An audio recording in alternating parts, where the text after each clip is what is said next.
ہم نے ایک گفتگو کا سلسلہ شروع کیا الافادات الحدیثیہ کے عنوان سے، تو اس حوالے سے میں کچھ تحقیق کر رہا تھا، چیزیں پڑھ رہا تھا۔ اس کے ساتھ ساتھ ایک اور موضوع پہ ہم نے گفتگو کی ہے اور اس کو اپلوڈ بھی کیا، مزید اس پہ ابھی گفتگو ہوگی، جمعہ کے خطبات بھی اس پہ میں نے دیے، اور اسی وجہ سے دیے کہ لوگوں کے ذہنوں میں یہ جو غلط فہمیاں اور اشکالات ہیں اس کو دور کیا جائے۔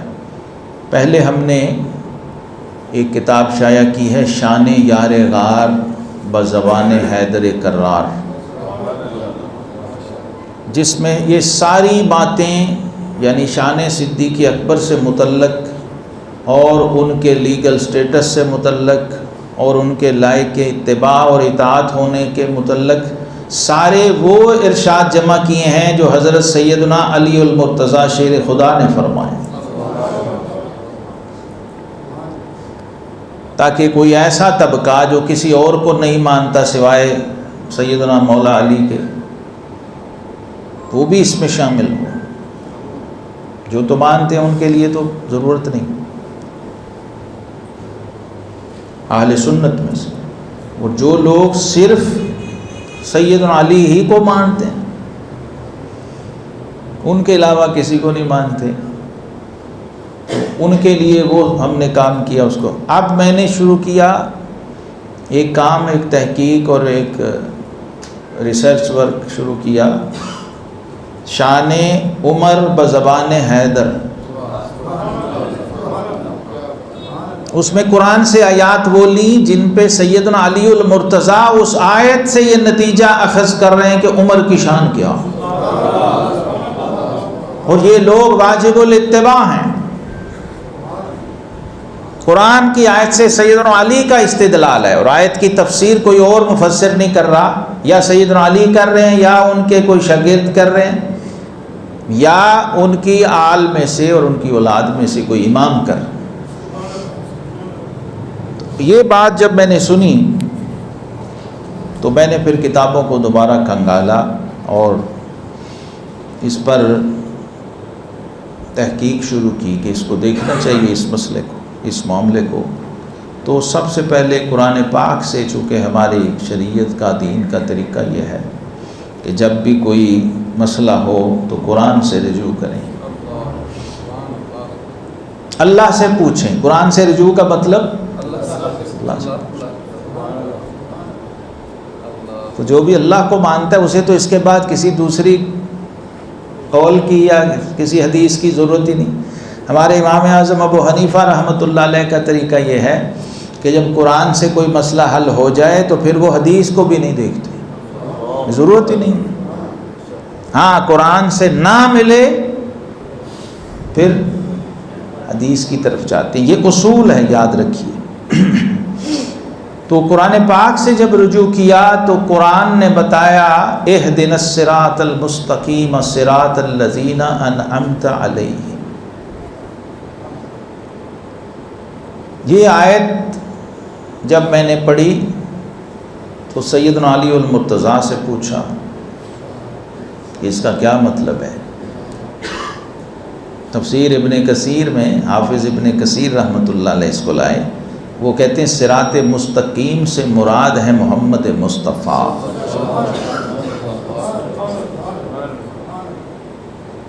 صراط مستقیم کون ہے؟ محمد رسول اللہ صلی اللہ علیہ وسلم۔ جو بندہ یہ لفظ پڑھتا ہے اور اسے یہ نہیں پتہ ہے تو وہ یہ نہیں پڑھتا۔ سورہ فاتحہ اسے نہیں آتی کہ میں رب سے کیا مانگ رہا ہوں اور کیوں مانگ رہا ہوں۔ اور سیدنا علی المرتضیٰ فرماتے ہیں اس کی تفسیر میں انعمت علیہم، یعنی ابو بکر اور عمر رضی اللہ۔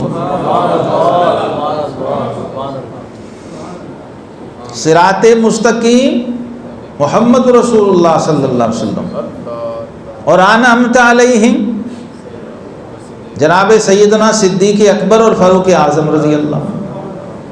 یہ تو قرآن سے سمجھ آئی۔ پھر قرآن کی سورہ نساء، وہاں قرآن نے خود اس کی تفسیر آیت کی شکل میں کی وَمَن يُطِعِ الرَّسُولَ فَأُولَٰئِکَ مَعَ الَّذِینَ أَنْعَمَ اللَّهُ عَلَیْہِمْ، جو اللہ اور اس کے رسول کی اطاعت کرنے والے ہیں یہ ان لوگوں کے ساتھ ہوں گے جن پہ اللہ نے اپنا انعام فرمایا۔ انعم اللہ علیہم، قرآن نے کہہ دیا انعمت علیہم کون ہے؟ من النبیین والصدیقین والشہداء والصالحین۔ 4 طبقے انعام یافتہ ہیں، اس میں سب سے پہلے انبیاء ہیں، وہ تو مسلم ہے، اس میں تو کوئی دوسری رائے نہیں، اختلاف نہیں۔ اور قرآن نے جو ترتیب دی ہے تو قرآن بتاتا ہے کہ نبی کے بعد ہوتا ہی صدیق ہے۔ نبوت کے بعد قرآنی ترتیب کے مطابق من النبیین والصدیقین، آگے ڈپارٹمنٹ ہی صدیقیت کا، دائرہ ہی صدیقیت کا، لہٰذا وہ واجب الاتباع ہیں۔ اگر تمہیں صراط مستقیم چاہیے اور اللہ کا انعام چاہیے تو پھر تمہیں صدیقین کو فالو کرنا پڑے گا، اتباع کرنا پڑے گی صدیقین کی۔ اور پھر پوچھئے قرآن سے، حدیث سے، مفسرین سے، تو وہ کہتے ہیں کہ ساری کائنات میں جتنے صدیق پچھلی امتوں میں ہوئے اور جتنے صدیق اس امت میں، سب کے سردار سیدنا صدیق اکبر۔ صدیق اکبر کا مطلب یہ ہے سب سے بڑے صدیق۔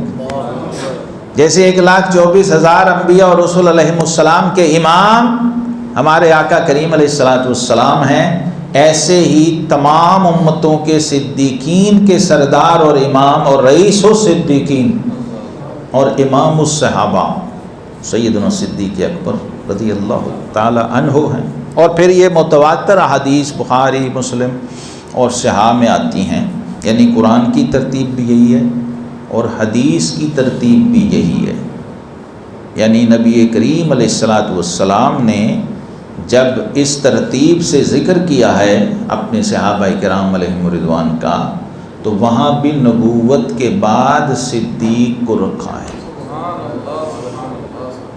یہ بے شمار ایسی متواتر احادیث ہیں اور صحیح احادیث ہیں، بڑی معتبر اور مستند کتب کے اندر یہ روایات ہیں، جس میں آقا کریم علیہ السلام کئی بار ایسا ہوا کہ احد پہاڑ پہ آپ تشریف لے گئے، آپ کے ساتھ جناب صدیق اکبر تھے، آپ کے ساتھ عمر فاروق تھے، آپ کے ساتھ عثمان غنی تھے، اور کبھی اور صحابہ بھی تھے۔ ایسا کئی بار ہوا، 1 سے زائد مرتبہ یہ واقعات پیش آئے، کبھی عشرہ مبشرہ بھی تھے۔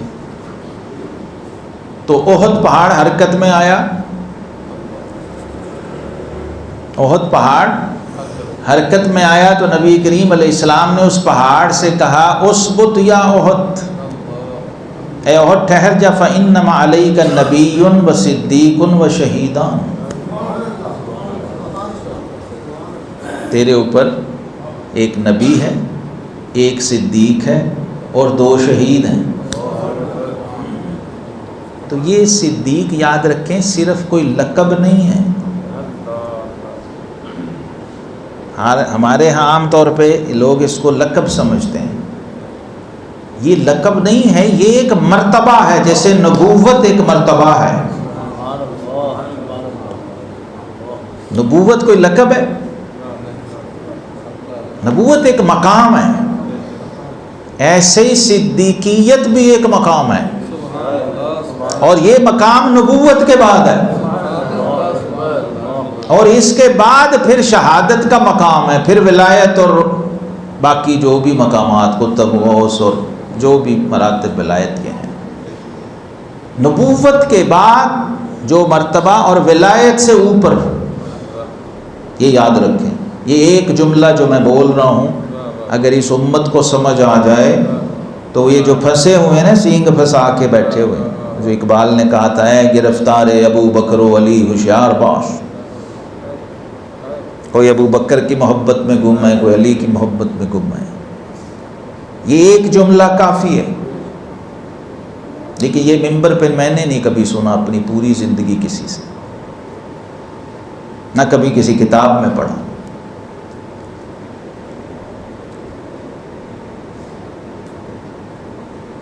یہ میں پھر دہراتا ہوں، شاید آپ کو سمجھ آ جائے کہ میں کیا کہہ رہا ہوں۔ نبوت اور صدیقیت دونوں مقام ہیں۔ نبوت بھی ایک مقام ہے، صدیقیت بھی ایک مقام ہے، اور ولایت بھی ایک مقام ہے۔ صدیقیت نبوت سے نیچے اور ولایت سے اوپر ہے۔ تو صدیق جو ہوتا ہے یہ مور دین ولی ہے۔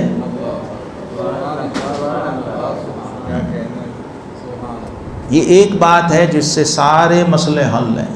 مقام ولایت علی بھی سمجھ آ جائے گا اور مقام صدیقیت ابو بکر بھی کھل جائے گا۔ یہ سمپل سی بات ہے اور یہ ٹیکنیکل بات ہے، یعنی اس میں کسی کا کوئی دخل نہیں ہے۔ یہ نہیں ہے کہ کسی نے اپنی عقیدت کی وجہ سے ان کو بنا دیا ہے اور کسی نے اپنی کم عقیدت کی وجہ سے ان کو گھٹا دیا ہے۔ بھئی ان کے مقام متعین ہیں، طے ہیں، اور یہ مقامات انہیں اللہ اور اس کے رسول کی طرف سے ملے ہوئے ہیں، انہوں نے خود بھی نہیں بنائے ہوئے، نہ کسی عقیدت مند کسی مرید کی وجہ سے ان کو یہ مقامات ملے ہوئے۔ صرف کمی یہ رہی ہے کہ اس پر بات نہیں ہوئی، اور اس پہ بات کرنے والا ماں لال بھی کبھی صدیوں میں پیدا کرتی ہے۔ نہ ہر ایک کو توفیق ہے، نہ اس تک رسائی ہے، کیونکہ پوری امت حضرت علی سے اوپر گئی نہیں۔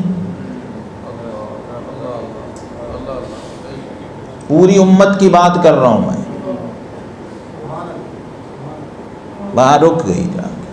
کوئی محدث تھا، کوئی مفسر تھا، کوئی فقیہ تھا، کوئی غوث تھا، کوئی قطب تھا، جو بھی تھا، حضرت علی کے دائرے سے آگے جانے والا کوئی تھا ہی نہیں، تو وہ اوپر کے تین کی خبر کہاں سے لاتا؟ جو حضرت علی سے اوپر تین خلفاء ہیں ان کے بارے میں کیا کمنٹ کرتا کوئی؟ جب علی پہ ہی جا کے سجدے میں گر گئے سارے۔ یہ علی کی یہ شان ہے، لوگوں نے حضرت علی کو خدا تک کہہ دیا۔ علی کا مقام اور شان اور عظمت ہی یہ تھی، وہ جب ممبر پہ بیٹھتے تو کہتے تھے سلونی ما شئتم، پوچھو لوگوں جو پوچھنا ہے، زمین کا پوچھنا ہے تو زمین کا پوچھو، آسمان کا پوچھنا ہے تو آسمان کا پوچھو، اور وہ بتاتے تھے، اور اس میں سارا مجمع ہوتا تھا۔ تو جو فضائل، جو شانیں سیدنا علی المرتضیٰ کی بیان ہوئی ہیں، اور جتنی ہوئی ہیں اتنی کسی کی نہیں ہوئی۔ اس لیے جو قرب بارگاہ رسالت مآب صلی اللہ علیہ وسلم سے انہیں تھا، تو لوگوں نے غلو و مبالغہ بھی کیا کہ سیدنا علی کو خود بھی کہنا پڑا، اور حضور علیہ السلام نے بھی فرمایا کہ علی تیری وجہ سے دو گروہ ہلاک ہو جائیں گے، ایک تیری محبت میں اتنا بڑھے گا کہ عیسیٰ علیہ السلام کی طرح، جیسے عیسائیوں نے انہیں خدا کا بیٹا کہا، اور مثال دی کہ علی تیری مثال عیسیٰ علیہ السلام جیسی ہے۔ عیسیٰ علیہ السلام کے ساتھ لوگوں نے کیا کیا؟ ایک قوم نے انہیں خدا بنا دیا، ابن اللہ کہہ دیا، خدا کا بیٹا یعنی خدا، اور دوسروں نے کیا کیا؟ ان کے نسب پر بھی اعتراض کیا، بغیر باپ کے پیدا ہوئے، صرف ماں سے۔ یہودیوں نے، نبی تو دور کی بات، ایک عام معزز انسان تو دور کی بات ہے، انہوں نے باقاعدہ ان پہ الزام لگایا ان کی والدہ کہ یہ بچہ کہاں سے لائی ہو۔ یہود نے یہ کیا، اور یہ مثال نبی پاک صلی اللہ علیہ وسلم نے خود حدیث میں سیدنا علی کے لیے، ترمذی شریف کی حدیث ہے، اور یہی حضرت علی خود ممبر پہ لوگوں کو بیان کرتے تھے۔ لیکن آپ میں سے کوئی ہے جس نے یہ حدیث سنی ہو پہلے؟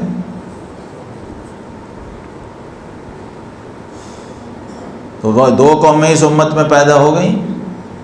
اسی وقت حضرت علی نے آنکھوں سے دیکھ لی دونوں، ایک خارجی پیدا ہوئے، انہوں نے حضرت علی پہ کفر کا فتویٰ دیا، ایک رافضی پیدا ہوئے، نصیری فرقے نے حضرت علی کو خدا بنایا ان کی زندگی میں ہی۔ یہ بتا دیا تھا کہ علی تم دیکھو گے، بعد میں تو بعد کی رہی، علی کے سامنے ہی دونوں گروہ پیدا ہو گئے ان کی زندگی میں ہی۔ تو توازن اور اعتدال عقیدے میں ہو تو اس کا نام اہل سنت و جماعت ہے۔ تیسرے سورہ نساء کی آیت 59 ہے 59، اے ایمان والو اللہ کی اطاعت کرو، اس کے رسول کی اطاعت کرو، وَأُولِي الْأَمْرِ مِنْكُمْ، جو تم میں اولو الامر ہیں، اہل اقتدار و اختیار ہیں، ان کی اطاعت کرو۔ اتباع اور چیز ہوتی ہے، اطاعت اور چیز ہوتی ہے، یہ یاد رکھیں۔ اتباع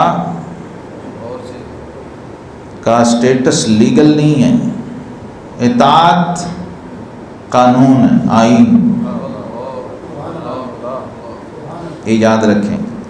تو فرمایا جو تم میں اولو الامر ہیں ان کی اطاعت کرو۔ تو سیدنا اکرمہ رضی اللہ تعالیٰ عنہ کہتے ہیں اولو الامر سے مراد ہے ابو بکر و عمر رضی اللہ عنہ۔ آپ باقاعدہ حدیث پہ آ جائیں، اس حدیث پر بڑی طویل گفتگو ہے، تو وہ ہم انشاءاللہ سلسلہ وار جاری رکھیں گے۔ آج میں صرف ابتدائی اور تعارفی گفتگو کر رہا ہوں۔ نبی کریم رؤوف رحیم علیہ الصلاۃ والتسلیم نے مختلف مواقع پر صحابہ کرام، اہل بیت، پوری امت، سب کو جن دو ہستیوں کا نام لے کے کہا امت کو مخاطب کر کے امر کے صیغے سے کہ میرے بعد تم نے ان کی پیروی کرنی ہے اور اقتداء کرنی ہے، پوری امت کو حکم ہے اور آرڈر ہے اس بات کا، نام لے کے کہ میرے بعد تم نے ان دو کی پیروی کرنی ہے، وہ دو ابو بکر صدیق اور عمر فاروق ہیں۔ اب اس میں کسی کے پاس اتھارٹی ہے یا مجال ہے وہ اس کے آگے دم مارے؟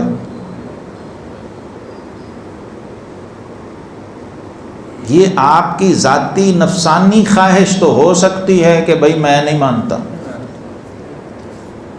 یعنی میں نہ ماننے کا مطلب یہ ہے کہ یہ بات جو کہی گئی میں خود ہی اس کے معنی گھڑوں یا اس کی شرح کروں کہ یہ کس کو کہا گیا ہے اور کس کو نہیں کہا گیا، کون اس میں شامل ہے اور کون اس میں شامل نہیں ہے۔ یہ رویہ جب آتا ہے، یعنی بندہ اللہ رسول سے جنگ شروع کر دیتا ہے اور قرآن و سنت سے ٹکرانے کے موڈ میں آ جاتا ہے اپنے تعصب کی وجہ سے، کیونکہ وہ بات اس کے مزاج اور عقیدے اور طبیعت کے خلاف ہوتی ہے۔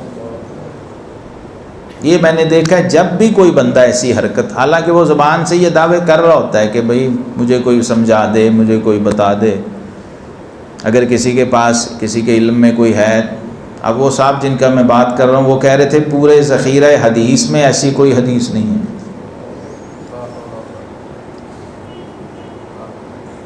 میں نے وہ ان کا چھوٹا سا کلپ، یہ چیزیں میں نہ دیکھتا ہوں زیادہ اور نہ میرے پاس اتنا ٹائم ہوتا ہے، لیکن وہ میں نے سیو کیا اپنے پاس تاکہ میں یہ ان کو بتا سکوں کہ پہلے تو آپ کا دعویٰ ہی غلط ہے، ذخیرہ حدیث میں ایسی ایک نہیں، ایسی درجنوں حدیثیں ہیں اور صحیح السند حدیثیں ہیں، حدیث صحیحہ سے ثابت ہے، تواتر سے ثابت ہے۔ تو پہلے تو آپ کو یہ کرنا چاہیے کہ اب جب آپ کو مل گئی ہیں تو پھر آپ مانیں، اس کو رجوع کریں کہ میرے علم میں نہیں تھا، اب میرے علم میں آ گیا ہے، تاکہ جو ہزاروں لاکھوں لوگ وہ دیکھ کے سن کے بیچارے گمراہ ہو رہے ہوتے ہیں، کنفیوز ہو رہے ہوتے ہیں عقیدے اور نظریے کے محاذ پر، ان کے ایمان کی حفاظت ہو، وہ اپنا عقیدہ بچا سکیں۔ تو نبی رحمت امام الانبیاء والمرسلین صلی اللہ تعالیٰ علیہ وسلم نے صحابہ کرام علیہم رضوان کو جن دو ہستیوں کا نام لے کر بار بار، اور اس کے روایت کرنے والوں میں سیدنا علی بھی شامل ہیں، وہ اس کے قائل بھی ہیں، اس کے عامل بھی ہیں، خود بار بار۔ یہ بھی امام ترمذی رحمۃ اللہ تعالی علیہ یہ حدیث لائے ہیں جامع ترمذی کتاب المناقب کے اندر، کہتے ہیں اور امام نووی رحمہ اللہ وہ بھی اس کو تہذیب الاسماء واللغات میں لائے ہیں. امام بیہقی، یہ میرے پاس کتاب الاعتقاد پڑھی ہے، اس میں لائے ہیں، یعنی عقیدے کی کتاب میں لائے ہیں، مسلمانوں کو عقیدہ بتانے کے لیے کہ تمہارا عقیدہ کیا ہے. اور امام ترمذی اس حدیث کو نقل کر کے کہتے ہیں وقال حدیث حسن، یہ حدیث حسن ہے. حضرت حذیفہ بن یمان اس کے راوی ہیں جن کا لقب ہے صاحب سر رسول. ایک ہی صحابی ہے ٹوٹل صحابہ میں جو رازدار رسول کے لقب سے جانا جاتا. جو منافقین کی لسٹ تھی وہ حضور علیہ السلام نے ان کو دی تھی، وہ راوی ہیں اس کے. ان کے علاوہ حضرت انس بن مالک انہوں نے الگ سے اس حدیث کو روایت کیا، عبداللہ بن عمر نے الگ سے روایت کیا، ابو درداء رضی اللہ عنہ نے الگ سے روایت کیا، عبداللہ ابن مسعود نے الگ سے روایت کیا اسی حدیث کو. کہتے ہیں قال رسول اللہ صلی اللہ علیہ وسلم اقتدوا باللذین من بعد ابی بکر و عمر رضی اللہ عنہ. اے لوگو میرے بعد تم نے جن دو کی پیروی کرنی ہے. دوسری روایت میں حضور علیہ السلام نے ایسے ان کی طرف اشارہ کر کے فرمایا باشارہ الی ابی بکر و عمر، حالانکہ نام ہی کافی تھا، کوئی ایسا نہیں تھا جو انہیں جانتا نہ ہو، لیکن زبان سے حکم بھی ارشاد فرمایا اور ساتھ ہاتھ سے اشارہ کر کے کہا یہ ابو بکر اور یہ عمر، میرے بعد تم نے ان دونوں کی پیروی کرنی ہے، اقتدا کرنی ہے. اقتدا سے مقتدی ہے جو امام کے پیچھے کھڑا ہوتا ہے، یعنی تم نے مقتدی بن جانا ہے اور انہیں اپنا امام بنا لینا ہے.